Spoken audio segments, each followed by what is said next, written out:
Il ouvrit la porte et entra dans la réunion avec désinvolture et la platante. Il dit qu'il lui manquait tellement qu'il était venu lui rendre visite. Elle sentit qu'il était fou, mais il la corrigea et dit, « Ne veux-tu pas dire que tu me manques tellement que tu deviens folle ?» Il ressentait la même chose et la serra fort dans ses bras. Il dit qu'il était surpris d'apprendre qu'il avait une tante. Elle fut intriguée par la façon dont ce gamin était le fils de sa sœur. Tout le monde fut choqué par ces retrouvailles familiales. Il lui apporta un cadeau, qui était une montre édition limitée 2008 avec des pierres précieuses de la marque Tia, d'une valeur de 100 millions. Il congédia rapidement tout le monde et arrêta la réunion. À ce moment-là, dans le bureau, les deux discutaient ensemble. Il se présenta comme Yang Taezan, le fils de Yuseon. Soudain, elle demanda comment allait sa sœur. Il dit que sa mère était à la maison. Elle demanda où vivait sa mère. Il répondit que sa famille vivait dans la ville de Yangju. Elle s'exclama qu'il vivait à la campagne et se sentit chanceuse qu'il soit plus en sécurité s'il vivait loin. Elle demanda ce qu'il faisait, s'il était étudiant ou non. Il dit qu'il l'était. Elle demanda quelle université il fréquentait. Il dit qu'il étudiait le droit à l'université de Corée. Elle fut surprise par ce neveu talentueux et dit maladroitement qu'il semblait étudier dur. À ce moment-là, il demanda soudainement pourquoi elle disait que vivre loin était plus sûr. Qu'est-ce que cela voulait dire? Finalement, elle réalisa qu'il ne savait rien de la situation de sa famille. Il fut gêné, parce qu'il ne connaissait pas la vérité. Elle dit, parce qu'elle avait peur de son frère. Il ne comprenait pas pourquoi une sœur aurait peur de son frère comme ça. Elle expliqua, parce que la personne qu'elle craignait le plus au monde était son frère. Alors, elle lui conseilla d'être prudent aussi. Il lui donna soudainement sa carte de visite. Il dit qu'il dirigeait aussi une petite entreprise d'investissement. Elle fut étonnée parce qu'il était trop jeune, mais il sourit et dit que c'était son entreprise, ce qui la surprit par son succès. Soudain, il posa une question au hasard, demandant si elle était seule. Elle se sentit effrayée par sa question et lui dit de ne plus dire rien d'incompréhensible. Diriger une entreprise n'était pas facile, c'était épuisant. Il demanda si son frère l'aidait ou non. Elle appela soudainement son nom avec un visage froid. Elle dit qu'il ne devait pas la sonder pour quoi que ce soit, parce qu'elle savait qu'il n'était pas généreux quand il venait ici avec une montre d'une valeur de 100 millions. Elle le regarda droit dans les yeux et lui demanda quel était son but en la cherchant. Elle dit que si elle ne se sentait pas coupable envers sa mère, alors elle dirait qu'il mentait. Mais comme sa mère était morte et qu'une nouvelle mère était arrivée quand elle n'avait que 10 ans, elle ne détestait pas cette mère. Elle ne détestait pas non plus sa sœur Simplette qui souriait toujours. Mais si elle se souciait de sa mère, elle serait sûrement battue par son frère. Elle voulait juste bien vivre. Il était terrifié par cet oncle à lui, sentant que c'était un fou. Elle avait peur et des regrets, disant que son frère était vraiment une chose très effrayante et qu'il devait engager un assassin pour tuer quelqu'un. Il ne savait même pas qui il était, et s'il mourait, il n'obtiendrait rien. Parce qu'il n'était pas l'héritier. Son ordre de succession était encore loin. Mais en y réfléchissant maintenant, il découvrit soudainement quelque chose. Si l'ordre était les parents puis les frères et sœurs, alors la faiblesse de ce système de succession légale était que s'il le tuait et puis tuait son père, alors tous ses biens iraient à sa mère. Et il s'occuperait de toutes ses sœurs, et puis finirait par tuer sa mère. Il sentait que ce scénario était trop effrayant quand il voulait tuer toute sa famille, juste pour hériter de l'argent qu'il avait gagné. Il était très agacé et maudit. À ce moment-là, elle lui demanda soudainement ce qu'il venait la trouver, probablement pas pour de l'argent. Il dit qu'il avait l'intention de céder une entreprise bientôt. Elle fut surprise, ne pensant pas que c'était lui, parce qu'il avait encore son père et sa mère. Il dit que l'entreprise serait scindée en plusieurs autres entreprises. Elle fut choquée, demandant si c'était comme les grandes entreprises. Pas une grande entreprise, mais un conglomérat. Soudain, il l'appela affectueusement. Puis, il la regarda avec une paire d'yeux chaleureux. Elle fut surprise par son regard, ne sachant pas s'il voulait qu'elle l'aide ou pas. Il dit qu'il voulait faire une grosse affaire, demandant si elle voulait se joindre à lui.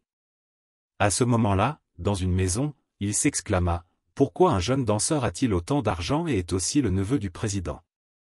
Et l'assassin a aussi échoué, je ne sais pas qui il est. En regardant son profil personnel, il avait des talents exceptionnels en art et en musique. Après être entré à l'université de Corée, il regarda la section des rencontres. Il fut étonné de constater qu'il sortait avec sa fille. Il le prévint, fais attention à mon plan d'affaires avec ta tante. À ce moment-là, il coupait une pomme avec une épée tranchante. La pomme tomba en morceaux, et la moitié de la pomme fut fixée sur l'épée. Mais ce n'était pas suffisant pour lui, il voulait que son escrime soit parfaite. Avec le directeur Jin Huang, il le battrait. Mais il semblait que son oncle avait utilisé un pouvoir qu'il ne connaissait pas. Mais il n'y avait rien qui le gênait. Il avait aussi un professeur extra-illégal, qui était le dieu dragon céleste. Il voulait l'appeler ici. Il pensait joyeusement que le voir serait très effrayant. Mais il ne le voyait toujours pas apparaître. À ce moment-là, la bague de contact sonna, disant qu'il ne pouvait pas invoquer un dieu de niveau moyen ou supérieur parce qu'il n'était pas assez haut. Il s'avéra donc qu'aucun des dieux qu'il avait rencontrés auparavant n'était au-dessus du niveau moyen, mais seulement des niveaux inférieurs. Il pensait qu'il lui suffisait de collecter des points, mais il s'avéra que chaque jeu devait avoir un niveau. Soudain, le téléphone sonna, le directeur venait de l'appeler. Il était 23 heures. Il demanda à l'autre bout de la ligne ce qui se passait. L'autre bout lui demanda un peu de temps. Il fut un peu surpris, se demandant ce qui s'était passé pour appeler si tard dans la nuit. Il demanda à l'autre bout s'il était menacé ou pas, mais l'autre bout dit que ce n'était pas ça, mais qu'il y avait quelqu'un qui voulait le rencontrer. Il fut très surpris, alors il accepta rapidement de rencontrer cette personne. À ce moment-là, dans une villa sur la montagne, le chef demanda à son personnel pourquoi une bande d'assassins pouvait perdre face à un Coréen de bas niveau. Il dit que les assassins étaient surveillés par la police, donc ils ne pouvaient pas s'approcher d'eux. Bon, l'un s'était suicidé, les deux autres étaient dans un état végétatif. Le gamin demanda qui était la cible, l'officier dit que l'employeur était aussi dans un état végétatif, donc il n'avait pas l'information. Il dit, dépêche-toi de saisir la situation et d'arrêter ça, parce que c'est l'honneur du groupe. À ce moment-là, en Corée, plongée dans l'obscurité avec les lumières néons éclatantes des bâtiments, une voiture roulait à toute vitesse sur la route. Soudain, la voiture s'arrêta. Taezan ouvrit la porte, sortit, et deux gardes du corps l'accueillirent. Il marcha rapidement à l'intérieur, suivant les deux gardes du corps. Il entra dans une pièce, et un vieil homme pêchait pour l'attendre. Il trouva cet endroit merveilleux, parce que c'était assez calme. Le vieil homme qui pêchait sentit qu'il avait aussi des yeux pour le regarder. Il dit : « Quand je suis stressé, venir ici pour pêcher est le meilleur. » Il lui demanda s'il voulait boire du café ou pas, il accepta rapidement. Il lui demanda : « Tu n'as pas encore fait ton service militaire ? » Il a une telle voix. Il fut surpris qu'il puisse saisir sa situation. Mais il ne lui dirait pas qu'il avait fait son service militaire. Mais personne ne savait ça. Il dit : « Ce n'est pas cette information qui venait de son ventre. » Bien qu'il fût maintenant un vieil homme, il avait autrefois des compétences en renseignement que personne dans le jeu du renseignement ne pouvait rattraper, et maintenant tout avait progressé dans le sens qu'il voulait. Il voulait qu'il sache, la personne assise en face de lui était quelqu'un qui avait joué avec l'économie coréenne. Il était le président Yong-Yoon. Alors qu'il cuisinait des nouilles sur le poêle, il lui demanda : « Tu as 20 ans ? » Il ne répondit pas joyeusement, mais lui demanda s'il avait attrapé du poisson. Il dit : « Toi aussi. » Il n'y avait donc pas de poisson qui attaquait. Ça sentait le poisson, alors il ne mangeait pas de poisson d'eau douce. Il lui tendit une bouteille de chrysanthème et lui demanda s'il voulait en boire. Il accepta rapidement, il versa un verre. Il dit qu'il avait entendu dire qu'il avait arrangé certains des enfants des autres. Il dit que ce n'était pas comme ça, parce qu'il les aimait, il les avait embauchés. Il était heureux comme un aîné quand il parlait de ses enfants et petits-enfants.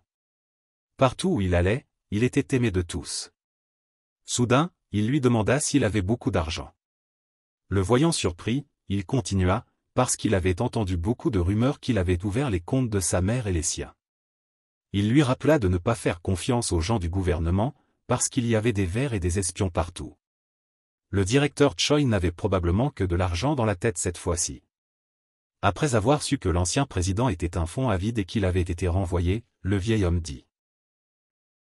Mais il ne s'attendait pas à ce qu'il puisse devenir président cette fois-ci, ce qui le surprit. Il sentit que la vie était ironique. Il fut surpris par ce qu'il venait de lui dire. Il ne comprenait pas pourquoi il avait l'air si surpris. Voyant qu'il regardait son propre visage, il lui demanda s'il était jeune et savait lire les visages.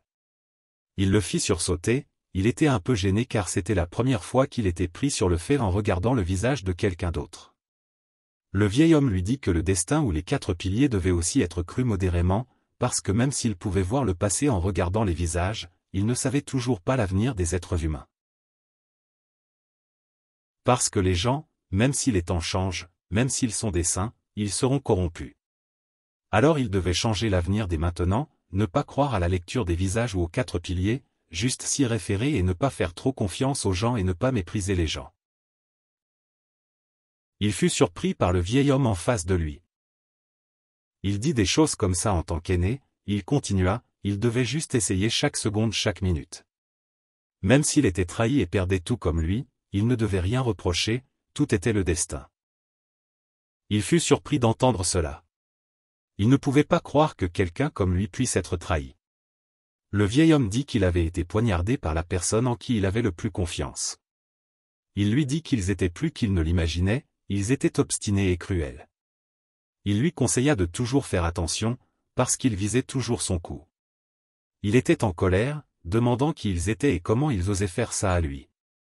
Il soupira et dit que c'étaient les 7 sectes. Il fut très surpris, car c'était un groupe dont il entendait le vieil homme parler pour la première fois. Il connaissait lui-même les informations sur les descendants empoisonnés qui adoraient les serpents de la maison voisine, et c'était la question des ancêtres de la race des serpents qui commençait à se rendre compte.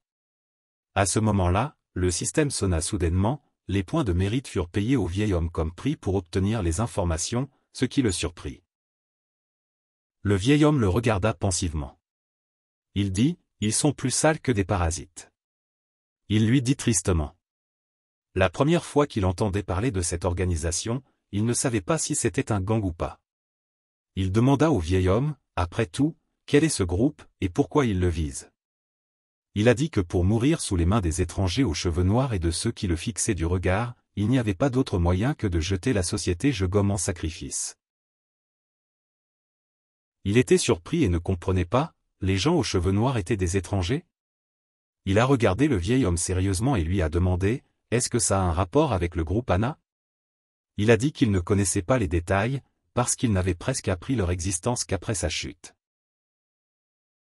Il lui a demandé s'il pensait qu'il était aussi un voleur. Le voyant utiliser le mot voleur si facilement, il a hésité et acquiescé. Il a dit qu'il avait jeté de l'argent dans la politique et mis en place une fraude comptable. Il était gêné quand il l'a accusé. Il a continué, il pouvait raconter des mauvaises histoires sur lui jusqu'au lendemain matin. Il était gêné et a poussé ses lunettes et a dit que lui-même avait fait ça, mais qu'à l'époque tout le monde faisait ça, les autres entreprises trichaient aussi sur la comptabilité, maintenant aussi et même pire qu'avant. Il a souri et confirmé que lui-même était un voleur. Il a dit qu'il n'était pas satisfait d'une Corée étroite, alors il a décidé de voler partout. Il l'a regardé comme si vous pensiez vaguement. Soudain, il a dit tristement que sa société avait fait faillite. Pas comme une espèce de mine, mais il n'avait jamais eu l'intention de manger seul. Il a dit qu'il voulait juste donner des primes supplémentaires aux employés et créer de meilleurs emplois pour le peuple. Il voulait simplement devenir le leader de la phase de traitement dans la République étroite de Corée, mais aussi sur la scène mondiale. Il a regardé le vieil homme, plein d'ambition devant lui. Il savait aussi la vérité que le vieil homme avait été généreux avec le syndicat quand il restait immobile, quand toutes les grandes entreprises se joignaient à la restructuration et atteignaient leurs objectifs. Les employés disaient qu'ils n'avaient nulle part où aller, alors ils ne pouvaient pas les licencier même s'il s'agissait de 20%. Mais c'était à cause de gens comme ça que le gouvernement était mécontent du résultat, alors sa société avait fait faillite. Soudain, il a demandé, « Connaissez-vous une personne nommée Jio Gunza ?» Il savait que cette personne était le directeur de Jeongung Gang. Avant, il avait dit qu'il avait été un employé à lui. Il l'avait viré une fois pour avoir été en retard dans le traitement de son travail. Mais ce type lui en voulait et lui avait planté un couteau dans le dos. Il était très surpris par l'histoire du vieil homme. Il a continué, il me flattait et me faisait des éloges, mais ensuite il a fait alliance avec Ange Bong-jian, qui était le ministre de l'économie. Soudain, il a demandé, ces deux-là sont-ils membres de la NHT Tongi? Le vieil homme a dit qu'il ne savait pas, mais que c'était vrai que ces deux-là étaient très suspects, parce que la NHT Tongi n'était pas une organisation simple. Elle avait traversé 100 ans d'histoire. Il a demandé, est-ce qu'elle est originaire de l'époque de Yongseong? Il a dit, non, ce n'était pas comme ça. Soudain, il a mentionné Yong Jio Sonko Jun Cheol Iwon et lui a conseillé de bien retenir ces noms. Soudain, il a demandé, ces deux-là sont-ils des créanciers ou quelque chose que je dois retenir leur nom comme ça? Le vieil homme a ri, il a dit avec un visage sérieux, ce sont les salauds qui ont vendu le pays plusieurs fois, ce sont des Banjongzo. Entendant ce nom, Taezan a soudainement demandé, est-ce que c'est le journal national? Le vieil homme l'a félicité pour être intelligent. Il a expliqué, Banjongzo est le frère biologique de l'ancien président du journal national.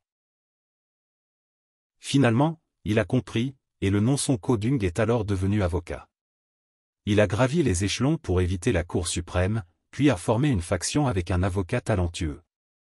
Le vieil homme lui a dit, ils ont fondé et dirigé le cabinet d'avocats d'Huillet.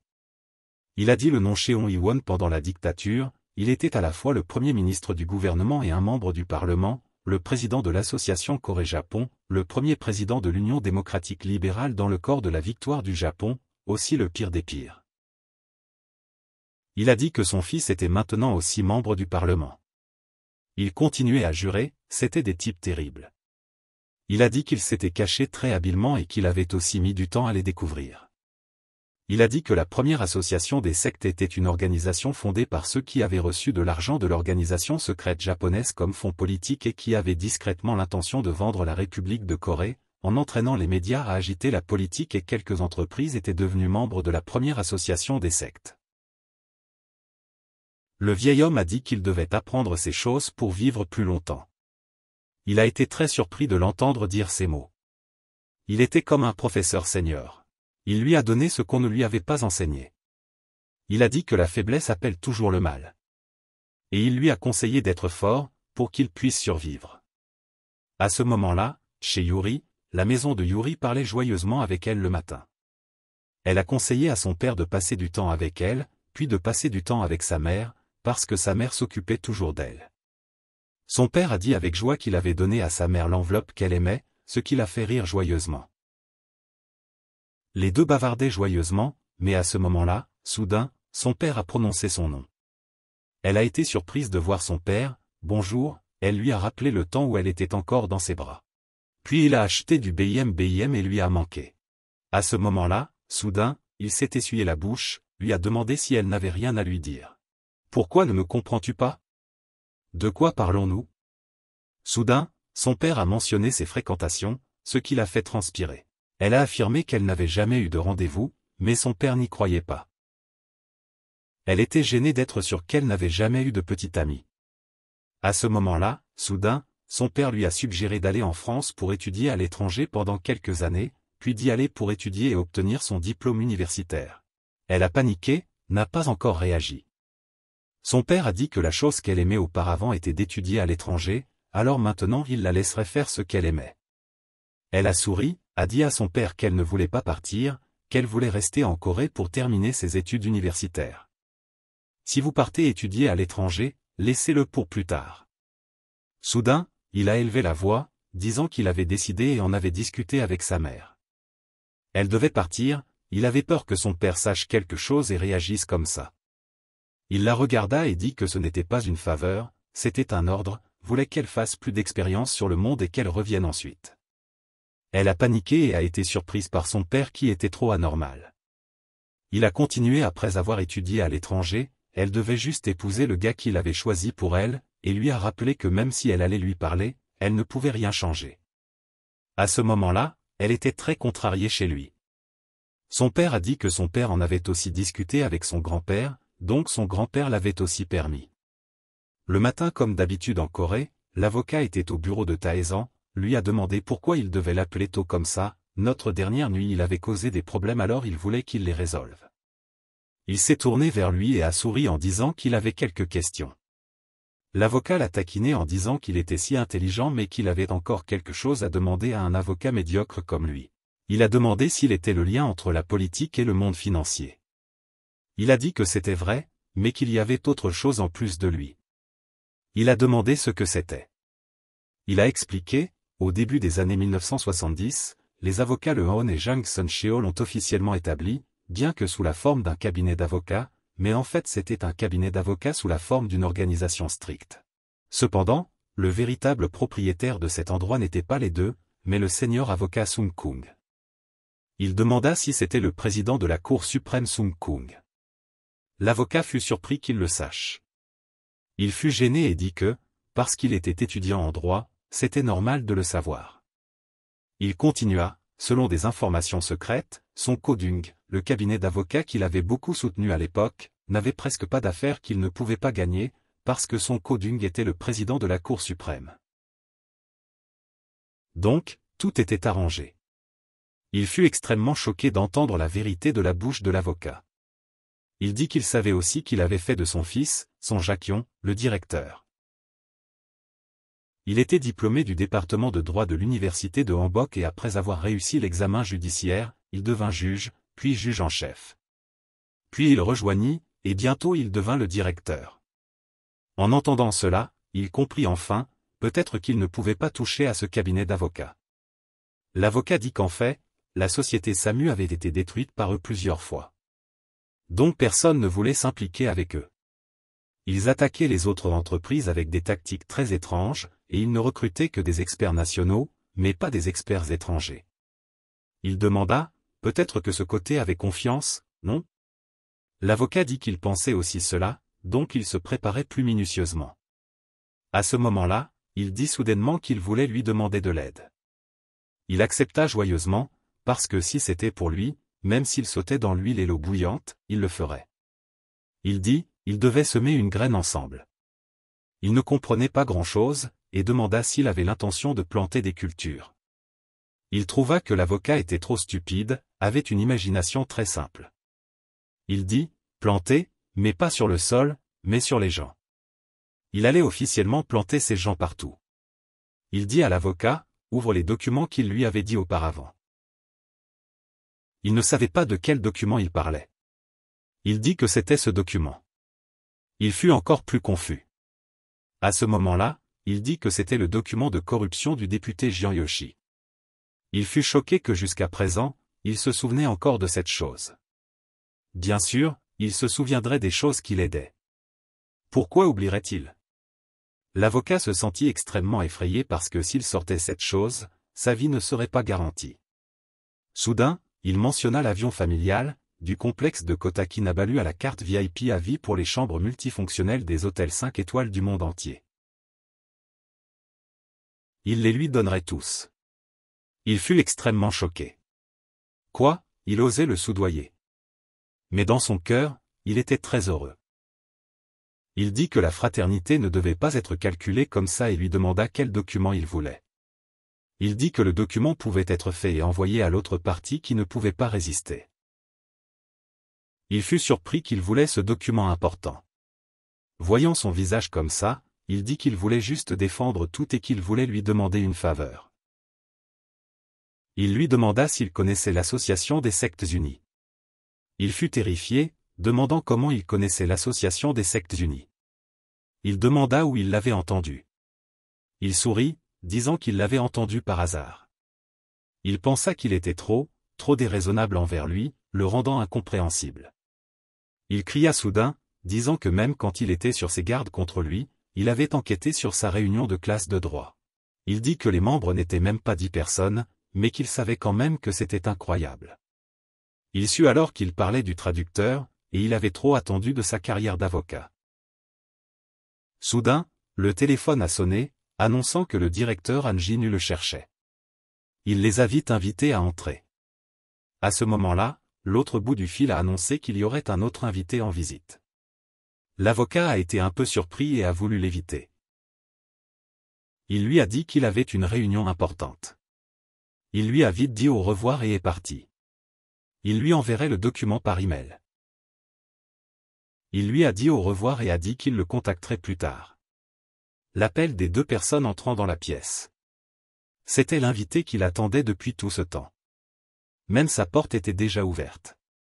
À ce moment-là, le directeur Han est entré et l'a salué.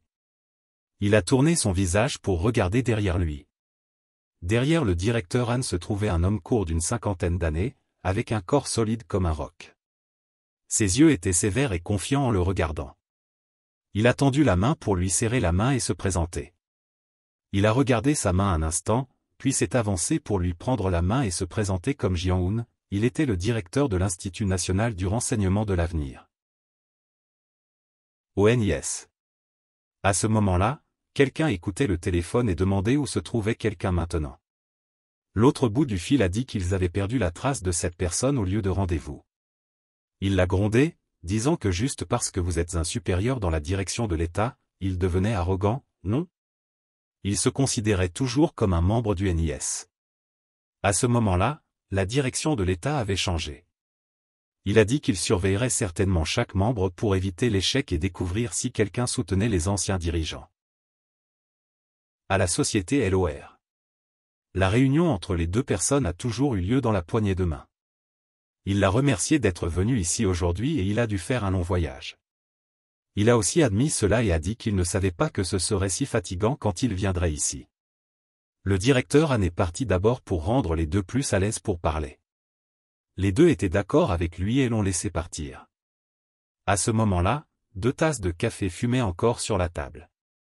Taezan lui a demandé s'il semblait avoir eu du mal ces jours-ci, mais il a dit qu'il allait bien. Il a dit que quand il était au NIS, il ne pouvait jamais dormir plus de 5 heures par jour. Mais maintenant, il pouvait dormir autant qu'il voulait sans que personne ne se plaigne, et il n'avait plus non plus de rapport ou de notification à faire. Il a souri et a dit qu'il pensait qu'il devait continuer à travailler pour le pays. Mais il ne voulait pas du tout de ça. Il voulait juste se reposer pendant ce temps. Même l'ancien président avait dit qu'il voulait retourner dans sa ville natale et commencer à cultiver. Alors il écrirait aussi des livres et nourrirait les rêves des enfants du futur. Il lui a demandé s'il ne regrettait pas d'avoir dû finir tôt comme ça. Il a dit que même s'il le regrettait, il ne pouvait rien faire parce qu'il ne lui restait plus rien à faire. Il a dit que même si c'était la première rencontre, il y avait des choses qu'il voulait encore lui demander. Il a été un peu surpris qu'il demande si directement. Il voulait qu'il vienne chez lui et qu'il apprenne tout ce qu'il ne comprenait pas, les mots qu'il venait de dire. Il a dit qu'il financerait ses études et assurerait sa vie, et qu'il avait aussi préparé un visa pour lui. Il a été un peu surpris par cette invitation attentionnée de sa part. Il a dit que ce n'était pas facile, parce que le gouvernement actuel n'était pas tolérant. À ce moment-là, il a soudainement dit que c'était très bien, le surprenant et le regardant. Il a dit qu'il pensait plus mal que lui à ce moment-là. Il a été encore plus étonné quand il l'a dit franchement. Il a suggéré qu'il pouvait emmener avec lui les autres membres qu'il avait laissés. Cela l'a rendu encore plus surpris. Il a suggéré que s'il le voulait, il pouvait les emmener tous avec lui. Il savait que la condition qu'il offrait était difficile à refuser, et il était sûr que s'il avait de l'amour pour son agence, alors même s'il savait que c'était risqué, il l'accepterait. À ce moment-là, à la compagnie de divertissement, tout le monde se rassemblait devant Taezan. Seo-yeon faisait la coquette, avec des larmes dans les yeux, avec lui. Il sourit et regarda tout le monde, parce que les larmes ne marchaient pas avec lui, faisant sursauter tout le monde. Il leur apporta des gâteaux à la crème de fruits qui étaient assez populaires récemment. Le groupe était très heureux et excité et le loua comme le meilleur. À ce moment-là, le chef d'équipe demanda qu'ils n'étaient pas des cochons, donc il ne pensait pas que ce soit suffisant. Il se sentait à l'aise de leur parler, parce qu'ils étaient proches en âge, mais peut-être qu'il n'aurait pas dû faire ça. Il dit que pour affirmer son amour, il avait préparé un cadeau pour tout le groupe. Seo-yeon fut très surprise qu'il ait préparé un cadeau. Il dit qu'il avait composé une chanson pour tout le monde, le groupe fut stupéfait quand il dit qu'il composait de la musique parce qu'il était étudiant en droit, comment pouvait-il composer de la musique? Il dit que le titre de la chanson était divine et qu'il devrait s'excuser auprès du groupe plus tard, parce qu'il avait pris leur chanson. À ce moment-là, à la compagnie de Taezan, l'autre bout du fil dit qu'il venait de lire l'information que le Yang travaillait pour la compagnie d'Anna. Il se sentit un peu surpris. L'autre bout du fil dit qu'ils avaient dû dépenser beaucoup d'argent pour ça. Il demanda quel serait le résultat. L'autre bout du fil dit qu'il y avait beaucoup de faits indéniables, et que ce n'était pas parce qu'il pouvait le faire, et que ça avait aussi quelque chose à voir avec l'investissement étranger. Il n'y avait pas moyen pour eux. Il fut heureux de cette information et dit qu'il devrait la pousser le plus vite possible. L'autre bout du fil dit qu'ils avaient envoyé tout le personnel là-bas, même si ça prendrait du temps. L'autre bout du fil dit qu'ils essaieraient de finir avant les vacances d'été. Il fut très heureux de l'efficacité du travail rapide. L'autre bout du fil dit qu'ils arriveraient à un accord avec le directeur Lee de l'université Young. Le directeur avait dit qu'il pouvait les laisser entrer dans quelques mois. L'autre bout du fil demanda soudainement quand l'information qu'il lui avait donnée serait publiée. Il se souvint de cette information et dit qu'elle était en préparation en ce moment. L'autre bout du fil fut un peu surpris parce que c'était censé être quelque chose à garder pour lui-même. Il dit qu'il devrait le considérer comme une bonne cause pour la contribution. En avril en Corée, d'innombrables fleurs de cerisier voltigeaient dans le vent. Un bras fut levé haut. Quelqu'un appela son nom et le fit se retourner. Il demanda à son aîné comment il allait. Elle dit qu'elle allait très bien et lui demanda s'il était libre, parce qu'il avait dit qu'il voulait l'emmener dans un parcours secret. Il fut un peu gêné et dit qu'il avait été assez occupé ces derniers temps. Elle fut un peu mécontente parce qu'il ne passait pas de temps avec elle et qu'il avait des juniors de la classe inférieure. Il lui demanda de les lui présenter. À ce moment-là, tout le monde parlait d'une vidéo et ça avait l'air très fou.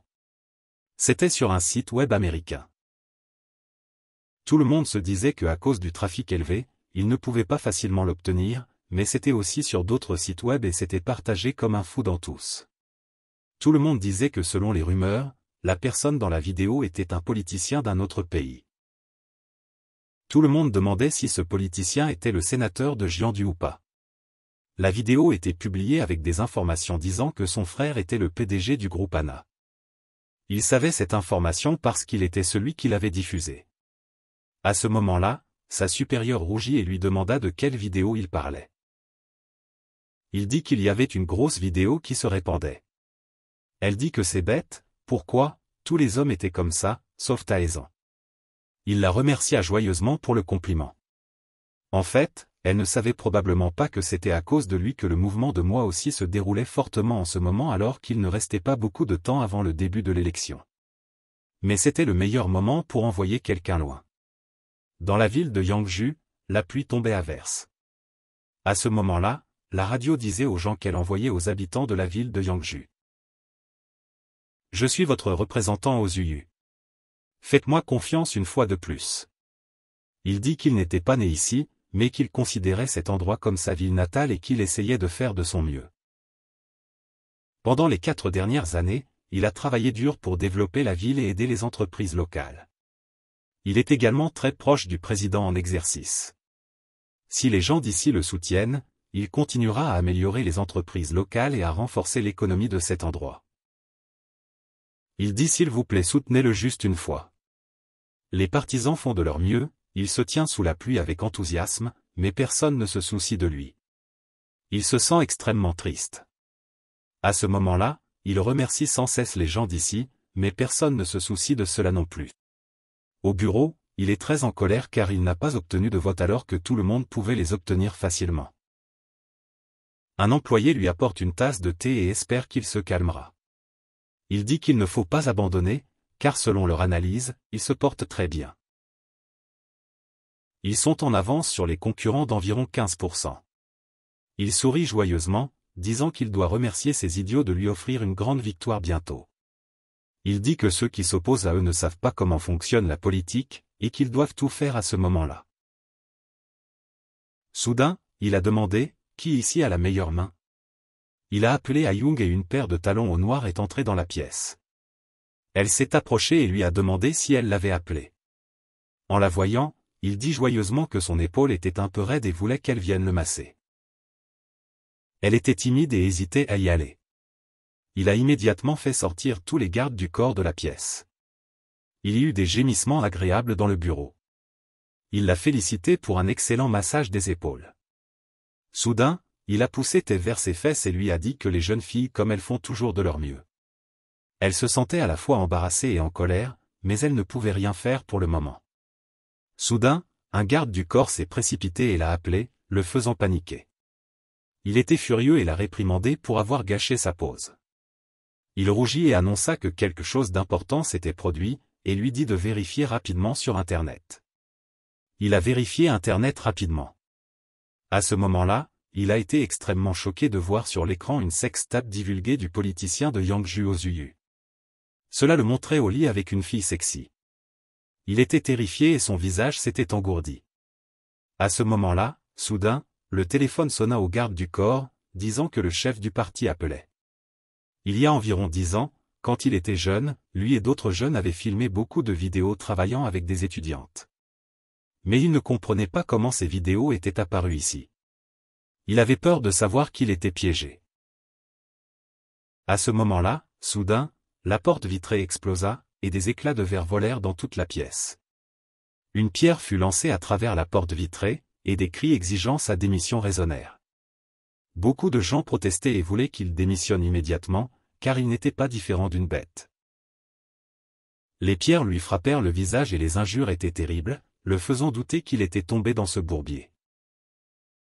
Les voyous chantaient et dansaient, et lui disaient de quitter la ville de Yangju tout de suite. Le ciel à l'extérieur pleuvait à verse, et il sentait que c'était peut-être un cauchemar dans la rue. Les voitures se mettent en file sous la forte pluie. L'écran montre la scène de lui qui fuit le clip, laissant tout le monde le voir, la radio joue une chanson joyeuse. Taezan se sent stupide et pense qu'il veut se vanter. Pourquoi a-t-il enregistré une vidéo personnelle? C'est bien pour lui, car il fera tomber toute la famille avec cette vidéo. Il se sent vraiment génial en ce moment, ayant éliminé ce type. Il se sent très à l'aise, il ne reste plus que 2 noms, le père et le fils de la famille Dong, il les éliminera aussi. Il a l'impression qu'il devrait le remercier, et grâce à lui ils ont réduit beaucoup de travail. À ce moment-là, il voit soudainement une fille debout mouillée sous la pluie. Il la regarde avec surprise, Yuji est triste, debout sous la pluie. Il ouvre rapidement la portière de la voiture, prononce son nom. Elle le regarde avec des larmes dans les yeux et prononce son nom d'une manière triste. Il apporte un parapluie pour la couvrir et lui demande pourquoi elle se tient sous la pluie. Sans parapluie comme ça, elle va attraper froid. Il lui serre l'épaule et dit qu'elle devrait monter dans la voiture avec lui, il la ramènera chez elle. Elle pleure et ne veut pas de ça. Il lui demande ce qui lui est arrivé à cette heure. Soudain, elle s'évanouit dans ses bras. La fille qu'il a reconnue par hasard sous la forte pluie est celle qui est vague avec lui. Toujours évanouie dans ses bras, il sent que ce n'est pas un petit problème pour elle. À ce moment-là, dans le manoir de la famille de Yuji, son père est très paniqué lorsqu'il apprend que sa fille a disparu. L'autre bout du fil dit qu'elle s'est très bien cachée à l'école. Son père est très en colère quand il entend ça et pense qu'il n'a pas bien fait son travail. Son père demande de la retrouver immédiatement. La personne à l'autre bout du fil paniqua et reçut l'ordre. Il regarda le téléphone avec colère et jura. Soudain, il pensa qu'elle était peut-être allée chez Taezan. Dans la chambre, une fille était allongée sur le lit avec des vêtements mouillés, presque inconsciente. Dans ses vêtements, les vêtements collaient à son corps et révélaient ses courbes séduisantes. Il eut un saignement de nez quand il vit la scène devant lui. C'était une scène qui faisait tomber beaucoup d'hommes en une seconde. Elle devrait partir dans un jour. Quand il fut temps de partir, elle comprit enfin une chose, ce qu'est l'amour. À ce moment, soudain, il y eut le bruit de pas qui marchaient sous la pluie vers elle. Elle avait toujours enfoui ses sentiments au fond d'elle-même. Elle avait souhaité le rencontrer, ne serait-ce qu'une fois. L'homme qu'elle voulait rencontrer était Jang Taezan. Elle voulait vraiment le revoir avant de partir. Ses mains chaudes touchèrent son front et la touchèrent beaucoup. Il lui dit que sa température corporelle était revenue à la normale. Le voyant devant elle, elle crut que c'était un rêve. Elle ne savait pas ce qui se passait, mais elle en était heureuse. Il sourit et toucha sa joue et la réconforta, lui disant qu'elle n'avait pas à s'inquiéter de quoi que ce soit. En le regardant, elle se rendit compte que l'endroit où elle dormait n'était pas chez elle. Il lui dit que désormais, il devait faire comme si rien ne s'était passé. Elle fut très émue par cette situation. Soudain, elle attrapa sa main. Elle se redressa, le tira vers elle. Elle lui demanda de la serrer dans ses bras, et ses larmes tombèrent. Il ne comprenait pas ce qui se passait. Il voulait lui dire qu'il n'était pas amoureux, mais soudain elle tira sa tête vers ses lèvres et lui dit qu'elle voulait qu'il fasse ça. Elle le supplia de faire ça avec elle. La silhouette de deux personnes qui se serraient dans les bras à l'extérieur était la pluie battante. Il dit que s'il faisait ça, ce serait difficile pour eux deux, mais elle dit que c'était d'accord. Elle espérait seulement que dans ce moment, il l'aimerait. Ce n'était pas de sa faute. Il ferma les yeux maladroitement et l'appela Senior, mais elle ne s'en souciait pas et voulait qu'il l'appelle par son nom, Yuji. Dehors, il pleuvait toujours à verse. Ce qui devait arriver arriverait finalement. La chambre était aussi moisie. À l'Institut coréen de technologie, des iPhones étaient placés sur l'étagère. Taezan présenta ses amis, les premiers utilisateurs du produit smartphone, et voulut que Séoul distribue des téléphones à écran tactile à tout le monde, faisant tout le monde incrédule. Tout le monde ici se sentait comme s'il rêvait. Les iPhones étaient chers, et il n'était pas sûr de pouvoir les acheter, donc ce n'était pas étonnant que les étudiants en ingénierie soient émerveillés. Il avait demandé à Robert de les transférer directement ici le 29 juin 2007. Il présenta à tout le monde qu'en face d'eux se trouvait un iPhone. Tout le monde se demandait pourquoi il les distribuait à tout le monde. Il sourit et dit que c'était un cadeau qu'il voulait offrir à tout le monde.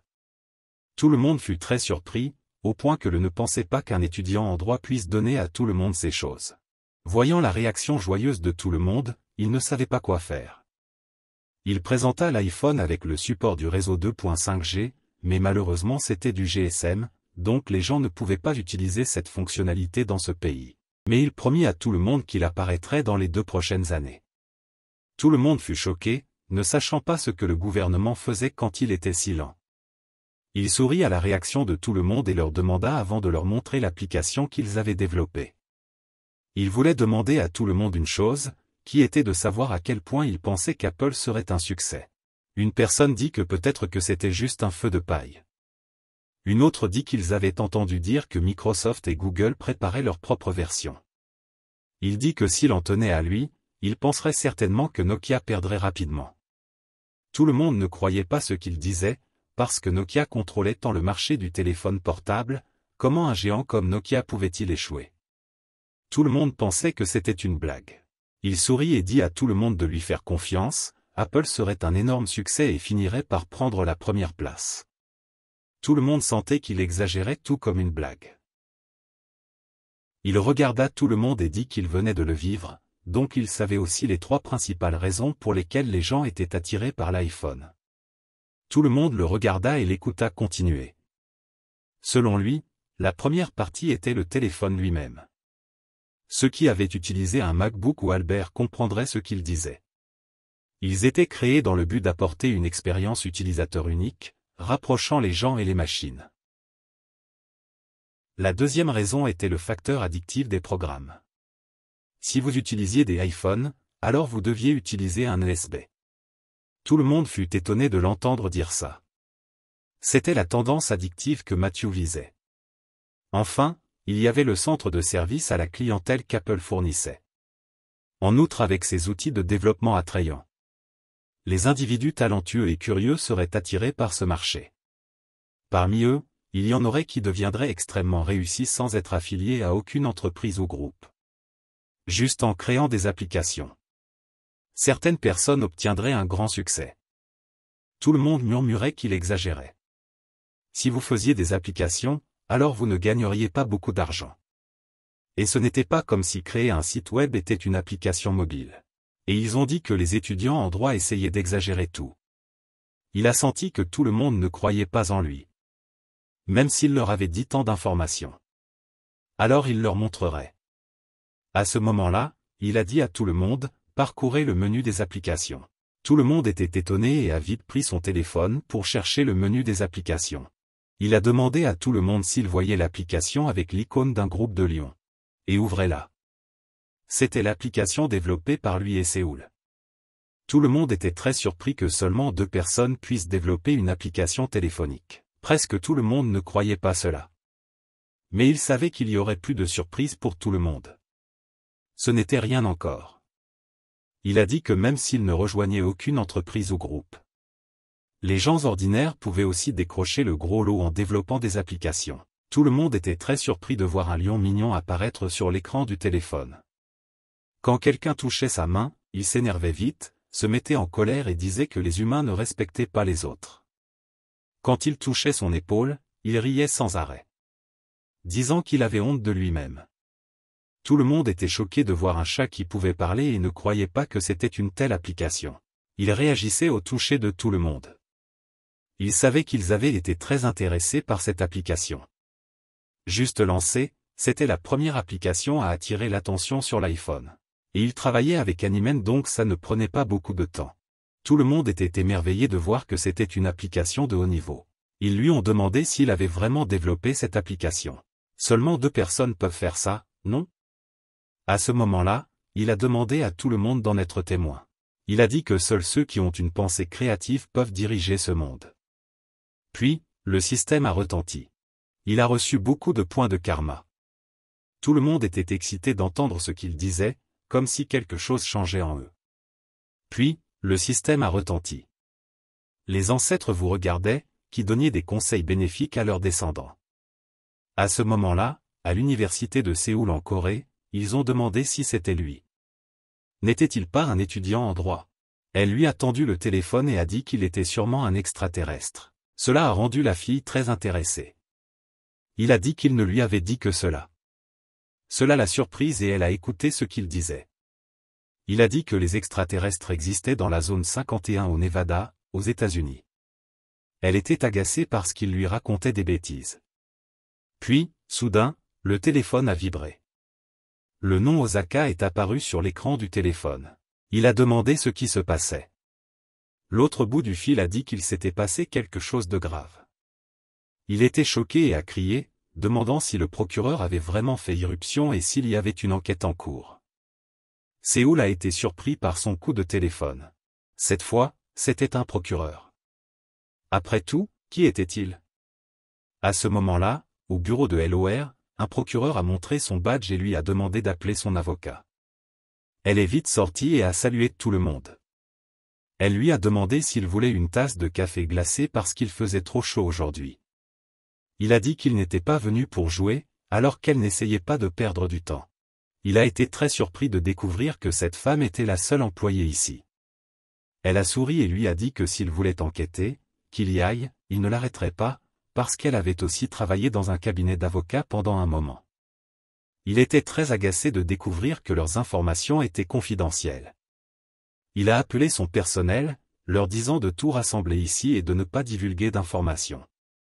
Elle lui a vite conseillé de se calmer parce que pour l'ordinateur, il n'avait besoin que de prendre le disque dur. Elle a dit que leur entreprise n'avait pas beaucoup de fichiers papier, donc la collecte d'informations serait simple et facile.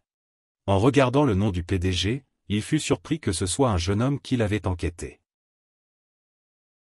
Il était très en colère, estimant que tous les salauds en Corée étaient pareils. Il attrapa soudainement la souris de l'ordinateur. Il fut très surpris par l'écran d'ordinateur qui n'avait pas d'icône, pas même la corbeille. Il sentit qu'il avait été dupé cette fois, car ils avaient tout caché. Si c'était le cas, ce serait facile pour lui, car ils avaient un secret. Soudain, un employé l'appela, le faisant sursauter. L'employé lui dit que leur enquête était terminée.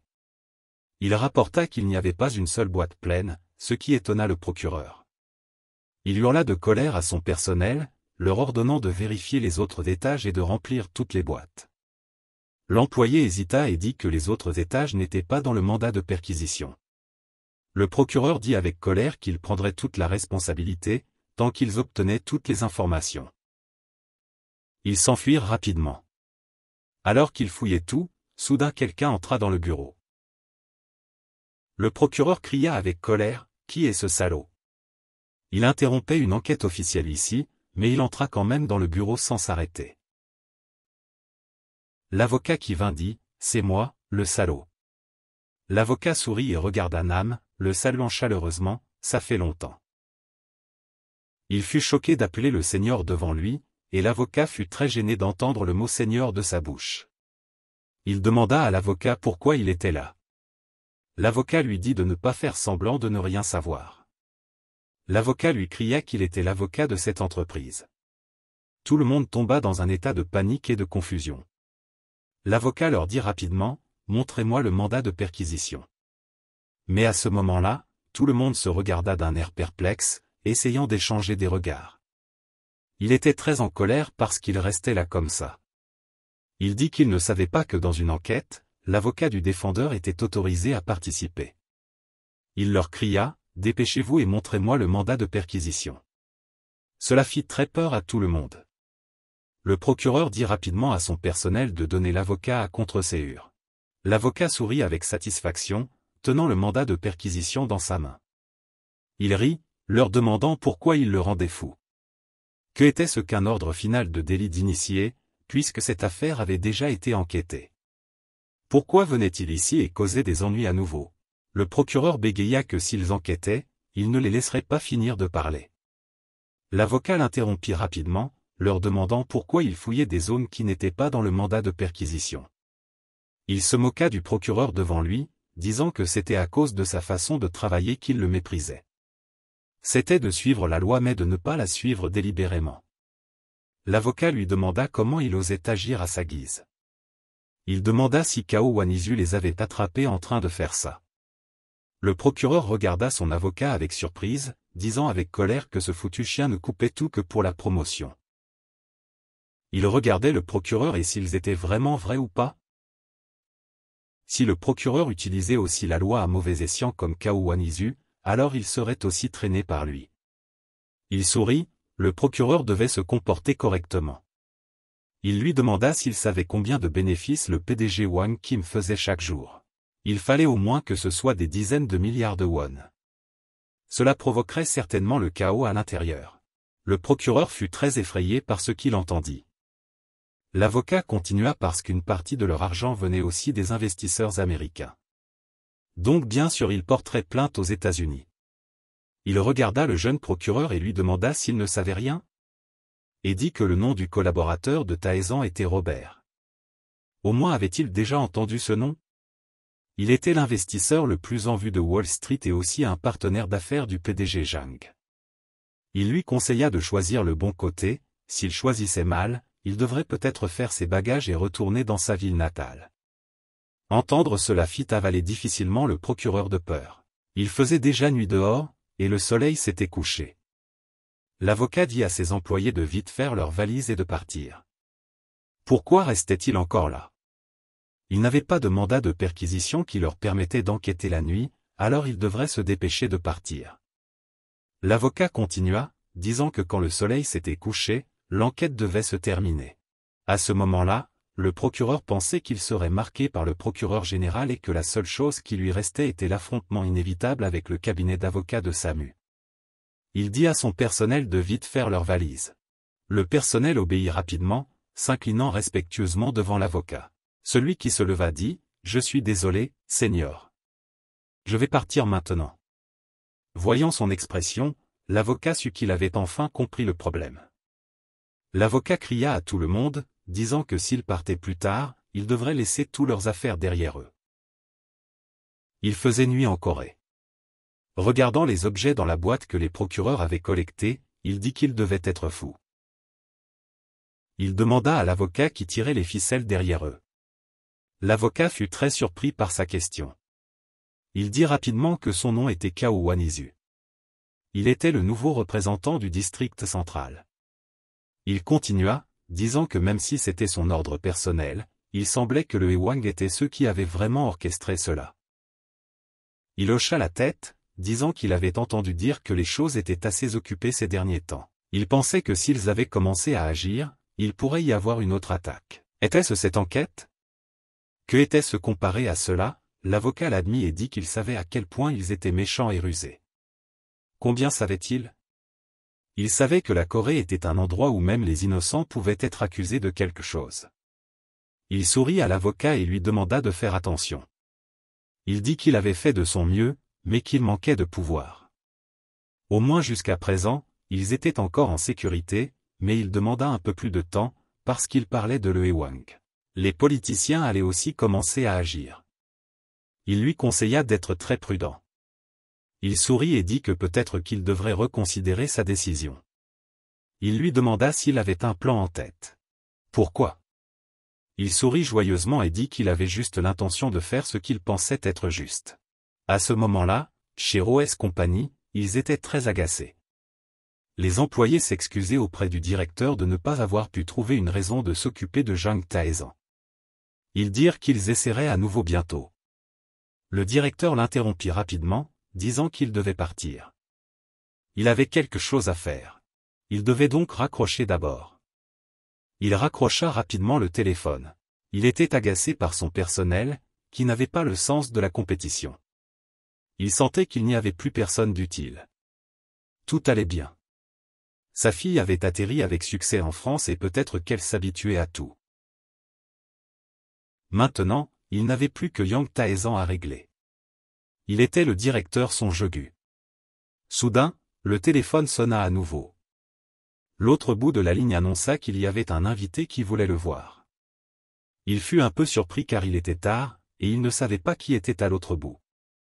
Ils l'informèrent qu'il s'agissait du PDG Young de LOR Investment. Il fut très choqué. Il demanda à l'autre bout de la ligne si c'était vraiment Zhang Taezan. À ce moment-là, il était minuit, et il entra dans la pièce avec un visage heureux et le salua. Il se sentit agacé car il n'aimait pas du tout son attitude. Il l'invita rapidement à s'asseoir et à parler. Il lui demanda pourquoi il était venu le voir à cette heure. Il dit qu'il voulait juste rencontrer son aîné et aussi discuter de questions d'affaires. Il ne pensait pas qu'il était son aîné et sentait qu'il était exactement ce que les gens disaient. Il lui demanda joyeusement s'il n'était pas aussi diplômé de la faculté de droit de Corée. Ou n'était-ce pas que l'école, la ville natale et la profession étaient les endroits idéaux pour commencer une nouvelle relation. Il ne voulait toujours pas être son aîné et lui demanda son nom. Il fut gêné par ces mots très distants. Il se présenta comme le PDG du groupe d'investissement LOR Zhang Taezan. Récemment, il avait entendu dire qu'il s'intéressait à sa société, alors il était venu le voir. Il dit qu'il ne savait pas de quoi il parlait. Il lui dit de ne pas faire semblant d'être si poli, mais qu'il était aussi l'un de ses juniors. Sans le regarder, il dit que ce vieil homme allait lui dire une chose, quelle était la vraie raison de sa venue. Soudain, il se leva et dit, « S'il vous plaît, aidez-le avec quelque chose. » Il le fit sursauter, et il sourit méchamment. Il dit qu'Anna allait bientôt s'effondrer parce que ses investisseurs se préparaient à les cuisiner. Il répéta une fois de plus que ses investisseurs étaient prêts à renverser la société Anna. Il fut très surpris d'entendre ce qu'il venait de dire. Il dit que comme il l'avait vu, il était très proche de l'investisseur de Wall Street Robert. Il fut étonné de l'entendre mentionner son nom. Il continua, Robert était aussi très proche des politiciens américains. Il commença à avoir peur. Il lui demanda soudain pourquoi Robert visait Anna. Il sourit, et dit qu'il avait juste entendu cela par hasard. Il semblait qu'il visait Anna à cause des fonds politiques, répétant ce qui s'était passé à Saigon auparavant. Il était un peu surpris quand il a parlé des fonds politiques et lui a demandé si Robert lui avait vraiment dit ça. Il a souri, et a dit que ce n'était pas la raison pour laquelle il avait envoyé quelqu'un dans son bureau à cause de cette information. Il a été stupéfait quand il a frappé le cœur noir, mais a vite repris son sang-froid et a dit qu'il était très drôle. À ce moment-là, il a soudainement voulu lui dire franchement la raison pour laquelle il lui rendait visite si tard. Il l'a regardé et écouté. Il a dit qu'il y aurait bientôt un grand jeu et il lui a demandé s'il voulait se joindre à lui. Il a été étonné par ce qu'il a dit et n'a pas pu réagir. À ce moment-là, dans une maison en Corée, quelqu'un disait qu'il n'était pas satisfait des résultats des élections. S'il n'y avait pas eu l'incident quelques minutes plus tôt, ils auraient eu 10 sièges de plus. Mais il avait rempli son devoir de directeur régional. Le vieil homme aux yeux plissés a soudainement regardé la personne assise devant lui et a dit, « C'est grâce à cette personne. » Le directeur Son a dit que c'était grâce au président Park Jong-hyun. Un vieil homme aux cheveux blancs a dit que c'était grâce à l'association des 7 étoiles. Le vieil homme aux cheveux blancs a soudainement demandé au directeur Son s'il avait déjà entendu parler de lui qui reprenait Anna. Le directeur Son a dit qu'il avait aussi été approuvé par le président de l'association des 7 étoiles, et il a conclu que reprendre Anna ferait plus de mal que de bien. Le vieil homme aux cheveux blancs a dit que c'était dommage qu'Anna gagne beaucoup d'argent mais qu'elle ne puisse pas le gérer. Mais le directeur Son a dit qu'il proposerait une autre meilleure option. Quelle était-elle? Il a dit qu'il avait un aîné à l'université de Corée, qui était un génie de l'investissement de 20 ans, et qu'il avait un réseau valant plusieurs milliers de milliards. Tout le monde a été surpris par un gamin de 20 ans qui avait plusieurs milliers de milliards entre les mains. Le directeur Son a donné un document avec des informations sur Jang Tae-san aux deux personnes devant lui. Ils ont été choqués de voir les informations et se sont demandé comment un tel génie pouvait exister. Le directeur Son a dit qu'il était très bon, mais qu'il y avait un problème, il voulait avoir le groupe Anna. Il coopérait actuellement avec l'investisseur de Wall Street Robert. Il a dit qu'il avalerait Anna tout entier.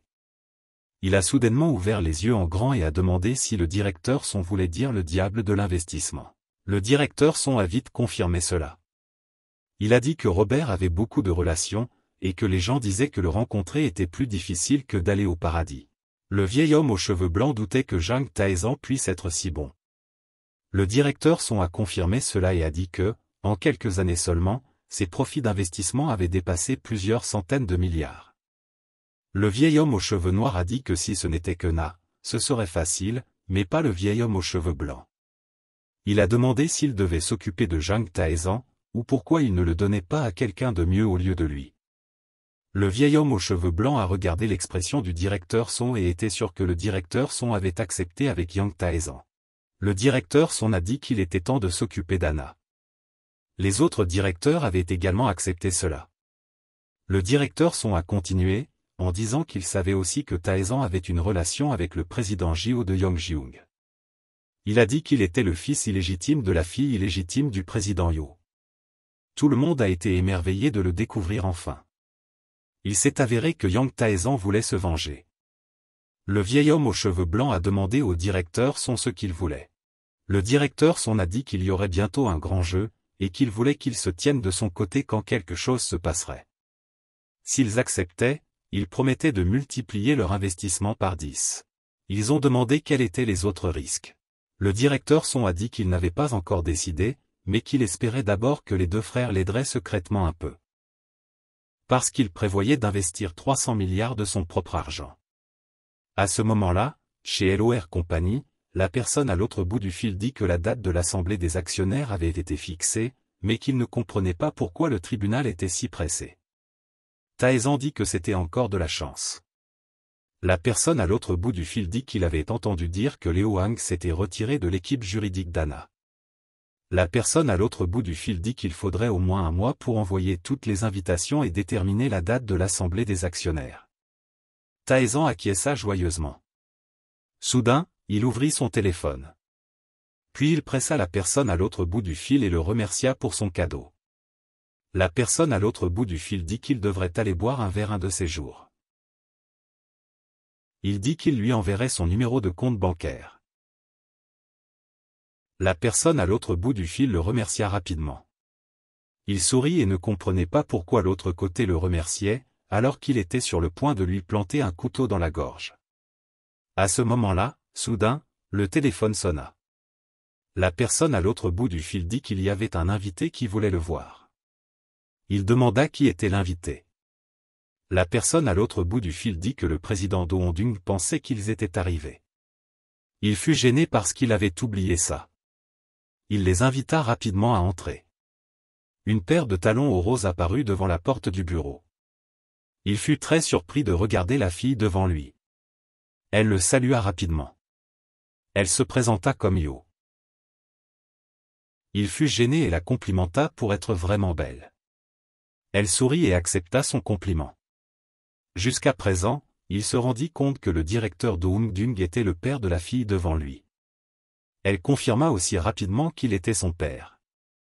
Il se sentit un peu étonné. Si cette fille disait qu'elle était sa petite fille, il le croirait, mais si elle était sa fille, il était chanceux. Il l'invita rapidement à s'asseoir et lui demanda si elle voulait boire du café. Il contacta rapidement le chef d'équipe et lui demanda de monter 2 tasses de café. 2 tasses de café furent rapidement apportées à Yo. Elle complimenta son employé pour être à la fois belle et capable.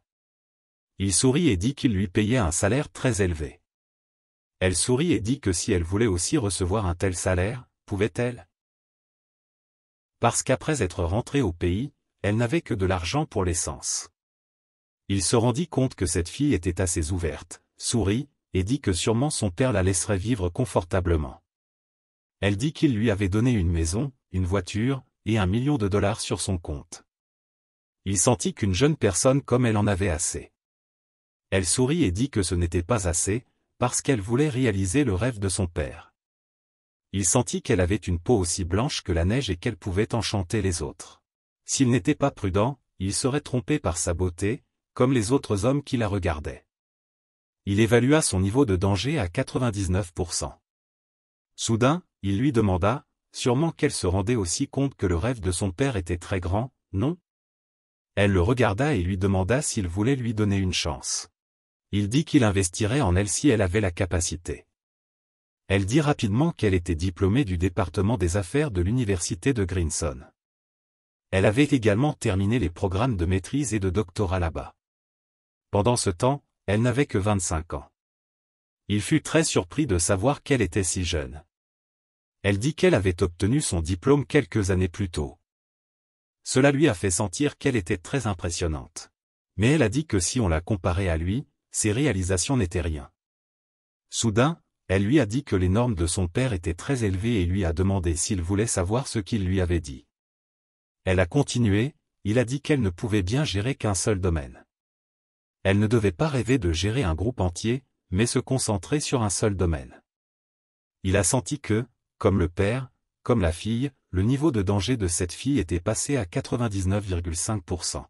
Soudain, le téléphone a sonné et a annoncé que le directeur a été arrivé. Il l'a vite invitée à entrer. Elle lui a demandé si elle avait été acceptée pour ce poste. Il a souri et a dit qu'elle devait d'abord s'entraîner. Cela l'a un peu surprise. Elle ne croyait pas qu'elle devait être stagiaire avec son niveau de compétence, ce qui l'a beaucoup étonnée. À ce moment-là, le directeur est entré et lui a demandé ce qu'il voulait l'appeler. Il l'a vite salué joyeusement et l'a invitée dans la pièce. Il a demandé au directeur s'il connaissait la personne devant lui, ce qui l'a rendu confus. Il l'a regardé et a réfléchi un peu. Elle l'a aussi regardé, comme si elle le reconnaissait, mais il s'est vite incliné devant elle et a dit qu'il était honoré de la rencontrer pour la première fois. Il a vite présenté le directeur comme le directeur de Saigon et, en la regardant, il a voulu la présenter rapidement, interrompant sa présentation d'elle-même comme Yo. Elle a dit qu'elle avait entendu son père parler beaucoup de lui, le directeur à Wango. À ce moment-là, il semblait reconnaître son père. Voyant qu'il semblait reconnaître, elle s'est vite présentée comme la fille de Do Dung, ce qui l'a beaucoup étonnée. Elle a dit que même si elle avait vécu longtemps aux États-Unis, elle était confiante qu'elle pouvait l'aider. Il avait un peu peur de cette fille. Elle a continué, elle avait prévu de rejoindre le conseil d'administration. Elle croyait que le poste de leader lui conviendrait. Taezan était un peu surpris par cette fille qui avait déjà décidé de son poste. Le directeur a dit qu'il était d'accord, mais qu'il y avait une condition. Il a dit que leur plan était d'acheter une entreprise de fabrication de voitures. Leur cible actuelle était Samyum Auto de Corée. Elle connaissait cette entreprise et leur a demandé s'ils voulaient cibler le marché intérieur. Il a vite nié et a dit que leur objectif était d'exporter vers les marchés étrangers. Elle a dit que c'était un choix impossible s'ils visaient cette entreprise. Taezan était émerveillé par elle. Le directeur lui a demandé pourquoi elle disait cela.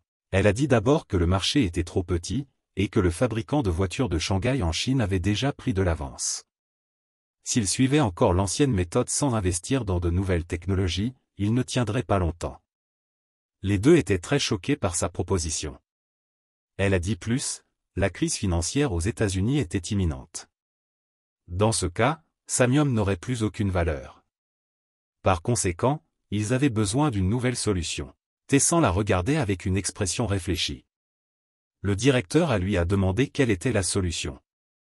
C'était la condition pour son poste. Elle a dit que si c'était elle, elle achèterait une Volvo. Les deux étaient très surpris par son intention audacieuse. Une main s'est tendue devant elle. Taezan a dit qu'il lui souhaitait la bienvenue dans leur équipe. La chef d'équipe Yo était au stade de l'école. Le chef d'équipe a invité tout le monde à manger, parce qu'il venait de recevoir son salaire. Tout le monde a accepté avec joie. Le pot-au-feu coréen était délicieux, fumant. Tout le monde se régalait. Le repas d'aujourd'hui était une soupe de bœuf épicée de l'université coréenne. Maintenant, après avoir fini de manger, tout le monde a vite quitté la cafétéria. Le chef d'équipe a demandé si la nourriture convenait à Taezan. Il a dit joyeusement que manger gratuitement était toujours délicieux. Le chef d'équipe l'a vite invité à un autre pot de café. Soudain, il fixa tout le monde, Taezan lui demanda s'il avait quelque chose à dire à tout le monde. Il hésita et dit qu'il avait quelque chose à demander de leur aide. Tout le monde accepta rapidement et voulut qu'il commence. Il dit que le festival allait avoir lieu la semaine prochaine, le savait-il, car les professeurs étaient très heureux lors de la réunion précédente, ils avaient donc de grandes attentes pour ce festival. Soudain, il demanda si cette affaire était liée au département des finances. Le chef d'équipe le félicita rapidement pour être très perspicace. Il sourit et dit qu'il le savait lui-même, et qu'il accepterait d'aider le chef d'équipe à se préparer pour cette fois. À ce moment-là, à la société Young-Jung, le directeur regardait l'homme en colère devant lui qui appelait le nom de Yang Taezan avec un visage très en colère. Il frappa la table avec colère et dit que jusqu'à la fin, c'était tout le tour de Yang Taezan. Il détestait dire pourquoi, tout ce qui lui arrivait maintenant était à cause de Yang Taezan. Le directeur Jo dit que c'était vrai comme présenté dans le rapport, il avait plusieurs conflits avec le jeune maître Yang Seong. Parce que l'ex-petite amie du jeune maître qui s'était rencontré à l'université, Lee Ji-eun, était autrefois l'amante de Jang Taezan. Il y avait aussi un moment à la plage, quand ils n'étaient pas d'accord sur la question du harcèlement sexuel. De plus, Jang Taezan avait un ami proche qui était une idole dans un groupe de filles nommé Ford, qui avait également un problème avec Young Seon. Donc, maintenant Young Seon est devenu fou, cela pouvait aussi s'expliquer. Non seulement cela, Taezan avait également une relation avec le député Ozuyu à Yangju. Il sursauta quand il fit un rapport sur Ozuyu. Le directeur Jo continua, l'emplacement du bâtiment d'appartement Anna en construction à Yangju était lié à l'orphelinat que Yang Taezan avait parrainé. Il cria au directeur, était-ce aussi Taezan qui avait diffusé la vidéo d'Ozuyu? Le directeur hésita et pensa aussi que oui. Il lut le rapport avec colère. Il dit que les attaques auxquelles le groupe faisait face étaient également signalées par le directeur Jo comme étant causées par le rejet de l'investisseur étranger par la société d'investissement LOR. Il entendit dire que le bâtiment dans lequel Jang Taezan venait d'emménager avait un groupe de personnes de jeunes qui se préparaient à acheter Anna. Finalement, il réalisa aussi qu'il était tombé dans un piège, parce qu'il était arrogant, pensant qu'il était encore jeune. Il cria avec colère qui était ce type. Le directeur Jo dit qu'il y avait une rumeur selon laquelle Taezan était très doué pour investir et qu'il avait entendu dire qu'il avait fait un énorme profit grâce au taux de change. Il grinça des dents et dit que peut-être le bureau était aussi la main de Yang Taezan. Le directeur Jo dit que la possibilité était très élevée. Soudain, il rit d'une manière terrifiante. Il dit qu'il ne savait rien, qu'il lui tendait des pièges dans tous les sens. Mais il sautait toujours stupidement, mais cela ne lui faisait pas peur. Il sentait que vivre dans le monde, il fallait parfois avoir des risques comme ça. Le directeur Jo fut effrayé par son sourire, car chaque fois qu'il voyait ce sourire effrayant, quelqu'un disparaissait. Il avança, lui demandant si c'était l'assemblée des actionnaires dans une semaine, non? Il sentait que cette fois la colère du président était différente du passé. Cette fois, il pourrait faire perdre la tête à sa cible. À ce moment-là, le festival se déroulait à l'école coréenne. Tout le monde était heureux avec les plats exposés à l'école. Cette fille était la représentante du département des affaires. Elle dit à tout le monde de bien faire, de ne pas faire d'erreur car le professeur viendrait aussi. Soudain, elle demanda à tout le monde, quel était le concept du département de droit cette année. Le gars en chemise bleue dit qu'ils allaient peut-être vendre du porc grillé comme les années précédentes. Ils se mirent à parler de ce genre de barbecue, qui était mauvais et pas délicieux. Pendant longtemps, personne n'acheta rien au stand du département de droit. Soudain, à ce moment-là, tout le monde se tenait concentré d'un côté. Le représentant du département de commerce fut très surpris de regarder la scène du département de droit, qui était trop grande. Quelqu'un dit qu'ils avaient peut-être communiqué avec les stands des autres départements. Soudain, elle eut un sentiment de ne pas bien faire quand les camions se succédèrent rapidement et coururent vers le hall du département de droit. Un ingénieur appela tout le monde à installer les chaises haut de gamme qui avaient été amenées ici et beaucoup de bouteilles de gaz furent également apportées. Les assiettes et les bols ressemblaient à ceux d'un hôtel. Tout le monde fut étonné de voir ces gens commencer à s'installer. Son intuition augmentait de jour en jour. Soudain, quelqu'un dit « Partez vite quand vous aurez fini ». Cela fit que les 3 personnes se retournèrent et regardèrent derrière. En regardant l'extérieur juste devant eux, il semblait que ce n'était plus un chargeur normal. Ils eurent l'impression que comme ça, ils pouvaient ouvrir un restaurant aussi. Les gens bourdonnaient à ce sujet, plus étonnés quand ils découvrirent qu'ils avaient aussi invité les chefs. Les gens furent choqués de voir que c'était clairement de la triche, car ce n'était qu'une partie du festival étudiant. Les gens des différents départements regardèrent le département de droit, se demandant combien d'argent ces choses pouvaient coûter. Les gens discutèrent rapidement de la façon de surpasser le département de droit. À ce moment-là, une paire de jambes marcha rapidement vers le chef, heureux de voir que tout était prêt. Une personne sortit et dit « C'est une violation de la loi ». Le chef ne comprenait pas, et le regarda. Il dit « Le festival scolaire doit fonctionner selon les normes des étudiants. Recevoir un parrainage comme ça rompt l'équilibre. » Le chef dit « Les aînés du département ont aussi parrainé, il n'y a rien de mal. » Il était heureux que le département de droit soit si magnifique cette année. Le représentant du département de commerce demanda qui avait parrainé ces choses. Soudain, elle vit devant elle une paire de baskets qui montait et demandait si tout le monde était arrivé trop tôt. Voyant tout le monde le fixer comme ça, Taezan se sentit très confus. Elle faillit devenir folle. Deep faisait toujours des bêtises à cause de lui. Un taxi était garé à l'aéroport. Le chauffeur de taxi demanda à la personne derrière où elle voulait aller, mais il continua à regarder et ne vit pas de réponse, ce qui le surprit. En regardant dans le rétroviseur, il vit un étranger aux cheveux blonds. Il dit qu'il voulait aller à Applejon. Le taxi se précipita dans la rue. À ce moment-là, au stade de l'école de droit, des plats délicieux étaient cuits à la poêle. Taezan cuisinait ses plats lui-même, ce qui étonnait tout le monde. Tout le monde trouvait que les plats qu'il cuisinait étaient très délicieux. C'était la première fois qu'il mangeait de tels plats. Il pouvait même cuisiner de la nourriture chinoise comme du jambon. À ce moment-là, il y avait une paire d'yeux qui le fixaient pendant qu'il cuisinait. Un groupe de personnes vint lui dire qu'ils étaient arrivés. Il trouvait qu'il était très beau, même cuisiner était très attirant. Il sourit et les regarda, disant qu'aujourd'hui il devait soutenir ses ventes. Séoul fut très surpris de découvrir que ces gens étaient du département de musique. Soudain, 2 personnes vinrent lui demander, et continuèrent à causer des ennuis. C'étaient les professeurs qu'il avait rencontrés lors de l'entretien d'admission. Il dit que la chose la plus intéressante dans cette vie était de le suivre. Une autre personne dit qu'il avait dû sécher l'école pour aller à l'école de cuisine. Il salua tout le monde très chaleureusement. Tout le monde discuta joyeusement du repas d'aujourd'hui. Soudain, une personne vint le saluer, le directeur Jian. Il fut surpris de découvrir que c'était un avocat, et que 2 employés de son entreprise étaient également venus. Ils furent étonnés de le voir cuisiner. À ce moment-là, tout le monde était effrayé, regardant les personnes qui venaient d'arriver. Il les regarda avec une expression gênée et en colère, disant que c'était une école et qu'il ne devait pas l'appeler comme ça. Tout le monde acquiesça rapidement et dit qu'ils étaient juste venus ici pour boire un verre de vin et puis partir. À ce moment-là, les professeurs remercièrent rapidement les belles filles et les invitèrent à s'asseoir à la même table. Soudain, il appela le chef d'équipe et voulut qu'il salue d'abord la personne à côté de lui, ce qui le fit sursauter.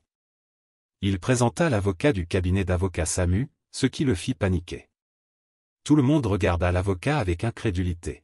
Il salua rapidement tout le monde et se présenta comme John Te, promotion de 77. Ils s'inclinèrent très bas et dirent qu'ils étaient honorés de le rencontrer. Soudain, à ce moment-là, une autre paire de jambes vint saluer l'avocat.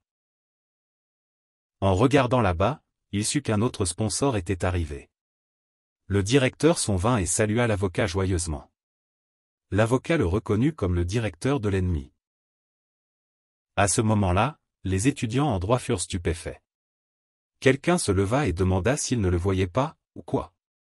L'avocat et le directeur le regardèrent et saluèrent ce seigneur avec bonheur. Des feux d'artifice s'élevèrent dans le ciel magnifiquement dans les rires et les paroles joyeuses des gens ici. Les étudiants en droit furent à nouveau gelés quand ils découvrirent que la personne qui était venue était de Séoyan, le directeur salua Taezan. Il le salua également avec bonheur et le remercia d'être venu ici pour lui. Tout le monde se salua rapidement, disant que cela faisait longtemps qu'il n'était pas revenu à l'école. Les personnes ayant un statut se tenaient devant le hall des étudiants en droit.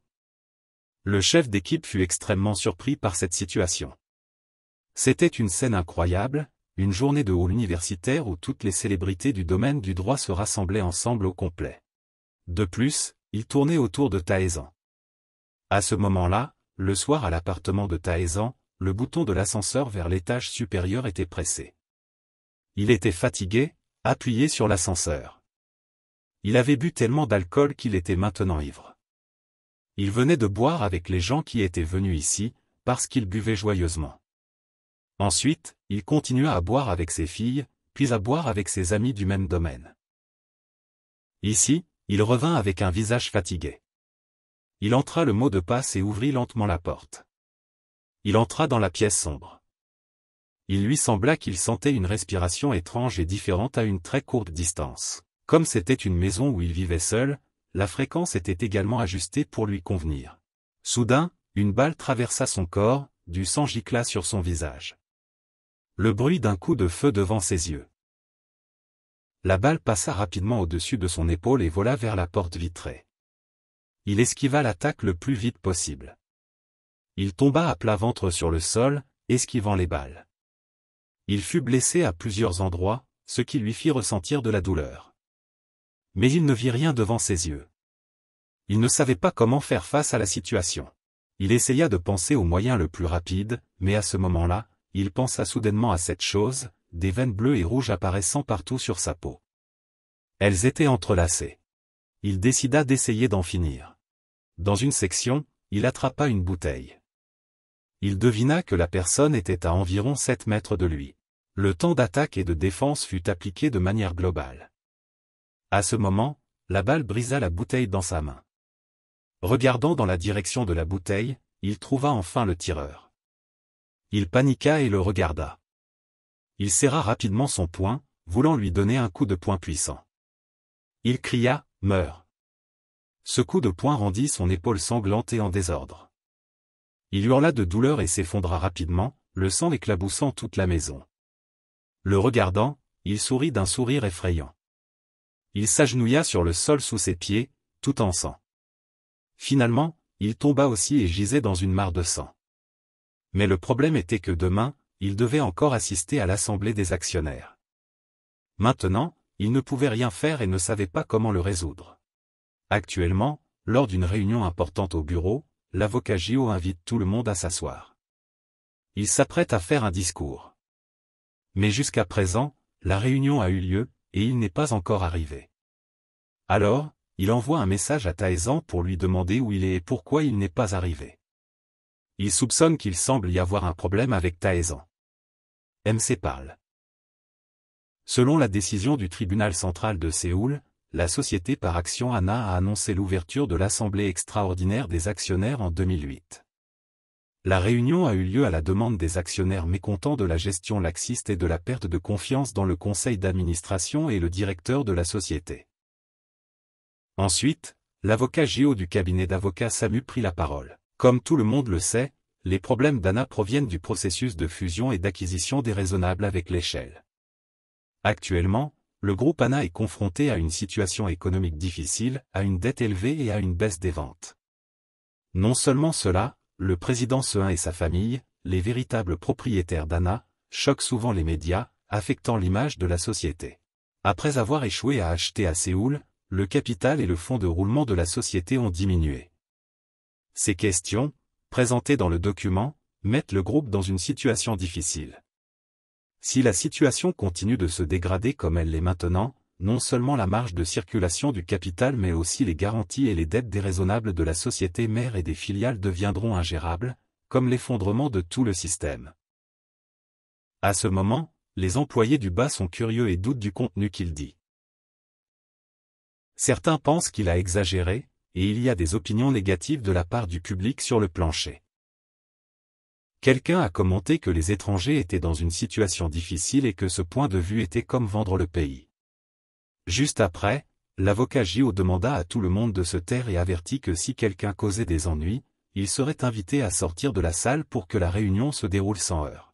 Il expliqua que c'était la raison pour laquelle les investisseurs étrangers étaient anxieux quant à la situation actuelle d'Anna. Ensuite, il y eut des opinions de la part du public qu'il parlait trop fort et trop lourdement. Mais lui, en tant que représentant avec le pouvoir d'attorney des actionnaires détenant 49,42% des actions, fit une demande de démission du président Sehin et des directeurs exécutifs.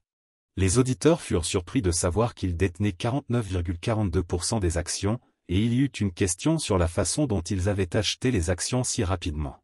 Après avoir terminé son discours, le président du conseil d'administration Sehin se leva et parla. À ce moment, l'avocat Gio commença à se sentir inquiet et curieux des développements qui se passaient, surtout avec la situation de Taezan. Il se leva pour dire qu'il était le président du conseil d'administration de la société Anna et qu'il envisageait de détenir 49,42% des actions. Le directeur Sehin commença par s'excuser auprès de tout le monde et des actionnaires d'avoir à se rencontrer dans une situation aussi difficile. Le directeur Sehin a noté que l'actionnaire majoritaire, la star Taezan, n'était pas présent car il était mort la veille. Le président a continué à parler de la responsabilité familiale et de l'engagement à protéger l'entreprise, soulignant que la décision sur l'acquisition n'avait pas encore été prise. Il a partagé le soutien positif du gouvernement concernant la circulation des capitaux, et s'il surmontait cette crise, les actionnaires pouvaient espérer des bénéfices importants. Enfin, le président a conseillé à chacun de prendre une décision sage et de ne pas trop compter sur sa confiance. Il a également précisé qu'il ne voulait pas que l'entreprise tombe à nouveau entre des mains étrangères et a appelé les gens à prendre des décisions intelligentes pour protéger les intérêts communs. Cette fois, le président avait conclu un accord avec les subordonnés, ils procédèrent donc au vote. Selon la procédure habituelle des actionnaires, il y avait une main levée pour parler. « J'ai un avis, » dit l'avocat. « Avons-nous vraiment besoin d'une décision aussi longue? Pouvons-nous décider tout de suite? Il lui suffit de détenir plus d'actions dans sa main. Tant que le président est d'accord, j'ouvrirai le dossier tout de suite. » Le président accepta calmement et dit que détenir des actions était une question insignifiante. Les actionnaires se sentirent également ennuyés et acceptèrent la décision. Ensuite, les avocats des deux parties s'avancèrent pour annoncer les documents. Sur les documents, il était indiqué que le président chez Sehin détenait 49,45% des actions, plus que prévu. Le soupçon se répandit, et les gens posèrent des questions sur le nombre d'actions que le président détenait. 49,45%? Pourquoi cela? Un actionnaire douta. Le président expliqua, si c'est le cas, il ne reste plus qu'un seul mandataire indécis. Le choix de l'actionnaire déterminera la victoire ou la défaite. À ce stade, le président termina son discours et remit le téléphone à l'avocat représentant Donglon. Oui, comment notre société Donglon a-t-elle décidé? Quelqu'un demanda. Juste à ce moment. La porte s'ouvrit et quelqu'un entra. Quand il entra, Taezan avait l'air fatigué. Je suis désolé d'être en retard. Je suis Taezan, le directeur de la société LOR en ce moment. Inopinément, il a eu un incident étrange la nuit dernière. Taezan le fixa, lui demandant pourquoi il était surpris comme s'il voyait un fantôme. Il lui demanda même pourquoi Taezan n'était pas mort. La scène revint à quand Taezan faisait face aux dieux. Sa première vie était misérable, mais sa deuxième vie était comme gagner à la loterie. Cela ne pouvait pas se terminer comme ça. Un dieu apparut et demanda si Taezan voulait avoir un pouvoir de guérison. Entendant la voix, il semblait qu'il y avait une intention derrière.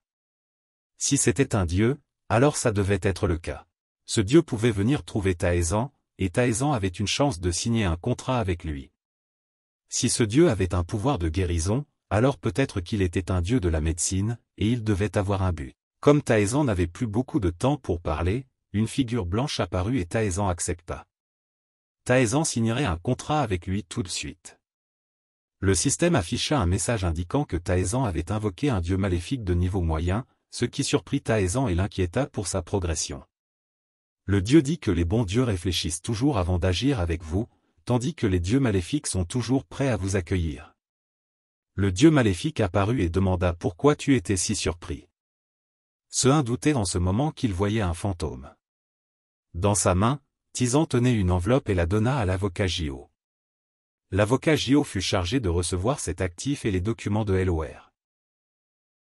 Tout le monde fut surpris et posa des questions sur les actifs d'Anna. Tizan expliqua qu'il s'agissait de 1,1% des actions d'Anna. Tout le monde fut surpris et demanda pourquoi c'était celle d'Anna. Tizan expliqua qu'il s'agissait de 1,1% des actions, plus environ 49,2%, ce qui représentait plus de la moitié du groupe. Qu'il vérifie ou non les actions de Dong Donglong, il battait quand même ce président. Tizan le fixa et rendit le verdict final. Avec 50,52% de la valeur totale des actions, l'accusation contre le directeur d'Anna fut adoptée. Le directeur de ce 1 fut en colère et déclara qu'il n'acceptait pas cela. Tizan l'appela salaud et connard. Il se précipita vers Tizan, se tenant devant lui il y avait 2 gardes. 2 gardes lui saisirent les bras. Ces gars savent-ils qui je suis? Comment ces bâtards peuvent-ils voler et vouloir être président? Je suis le président du groupe Anna. Puis, le garde commença à le traîner hors de la foule. Tizan voulut dire que dès maintenant, nous allions nous débarrasser de ce 1 et de sa faction. Quiconque ne voulait pas partir serait poursuivi. Sûrement qu'ils sont les trompeurs. Anna est à Tizan, Tizan fera tout comme ça. C'est un moment historique pour le groupe. Ce 1 fut emmené, les yeux larmoyants, et la personne qui se tenait devant tout le monde était l'avocat. Je propose que nous nommions un nouvel avocat et un nouveau président. Monsieur A, veuillez sortir. A Zhang, le vice-président de la société des Wan, fut promu pour ses excellentes compétences en gestion. Tout le monde accepta de le choisir comme nouveau président.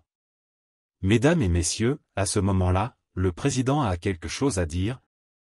Tizan fut impressionné et le remercia pour le compliment. Mais juste à ce moment-là, un nouvel ennemi apparut, c'était l'oncle de Tizan. Les deux se firent face, la cible officielle de la nouvelle performance apparut officiellement. Le système annonça que Tizan avait accumulé beaucoup de mauvais karma, et que c'était une récompense spéciale pour Tizan. Beaucoup de dieux aimaient les points de mauvais karma. Au bureau du président, tout le monde fut émerveillé. La chambre du président, comme c'est merveilleux. Tizan dit, impressionné au point de surprise. Sa maison était si riche qu'elle se classait 10e dans le pays, ce qui était trop élevé par rapport à tout le monde. Tout sentait l'argent. Le président, peut-être trop excité, ne pouvait pas faire ses bagages. Il était sur le point de devenir fou, il ne pouvait même pas prendre son précieux jouet de golf, quelqu'un commenta. La rumeur dit qu'il est un golfeur vétéran. De retour au dieu chinois, vous a-t-il demandé si vous vouliez le pouvoir de guérison? Bien sûr, mais ce n'est pas gratuit. Vous devez faire beaucoup plus de travail, servir poliment, ce sont les dieux nobles qui deviendront vos clients réguliers. En se retournant, Huatuo vit de nombreux dieux soigner et guérir les patients. Tizan devint un grand assistant pour Huatuo. Mais comment Huatuo devint-il un dieu maléfique du même niveau qu'un démon? Quelle était la raison? Huatuo fut considéré comme un génie de son vivant, apparaissant comme ça, le médecin divin soigna d'innombrables personnes gratuitement. Si une personne comme celle-ci n'était pas appelée au ciel, alors qui d'autre voudrait faire de bonnes actions? Pourquoi les déesses dominaient-elles ce monde? À ce moment-là, Huatuo expliqua que nous étions venus ici par nous-mêmes. Dans le monde des bons dieux, tout était paisible et ces dieux se contrôlaient toujours, sans guerre ni blessure. Mais ici, les choses étaient différentes. Chaque jour, il y avait des batailles, des missions importantes que les bons dieux devaient faire en 100 ans ici étaient égales à ce qu'ils faisaient en un jour dans leur monde. Mais il y avait trop de travail ici. Donc nous avions besoin de plus d'aide. Venez ici et travaillez plus, réfléchissez un peu à cela. Ainsi, les nouveaux venus ici, qu'ils soient dieux ou humains, agissaient selon leurs besoins. En se retournant pour parler à l'avocat, il lui demanda s'il allait bien. Il avait entendu dire qu'il avait été blessé par un assassin, mais que l'assassin avait été maîtrisé et remis au capitaine Han. L'avocat dit, le gouvernement central résolvait discrètement cette affaire, et scellait temporairement tous les documents à sa demande. Taezan dit au directeur à qui il avait fait de son mieux, le directeur passa rapidement de directeur à directeur général.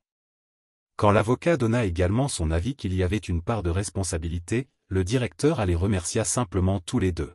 Sûrement que tout le monde a deviné que, avant que le président Seun utilise le capital de l'entreprise à mauvais escient pour gagner à l'Assemblée des actionnaires, nous devons nous concentrer sur cette question pour le vaincre sans rencontrer de conséquences indésirables. La pression du monde politique est très forte, et je peux tout cacher dans le pays de Jang, mais la somme d'argent que le président Seun a utilisée n'est pas petite.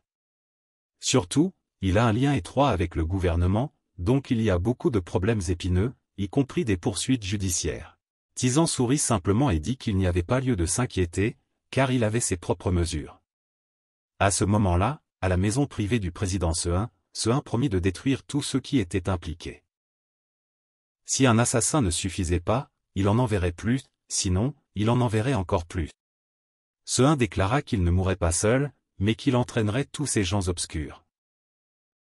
Le téléphone du président Seun sonna, et les gens l'entendirent dire que tout le monde devait s'inquiéter car à partir de maintenant il se retirerait temporairement dans une maison de repos pour un moment.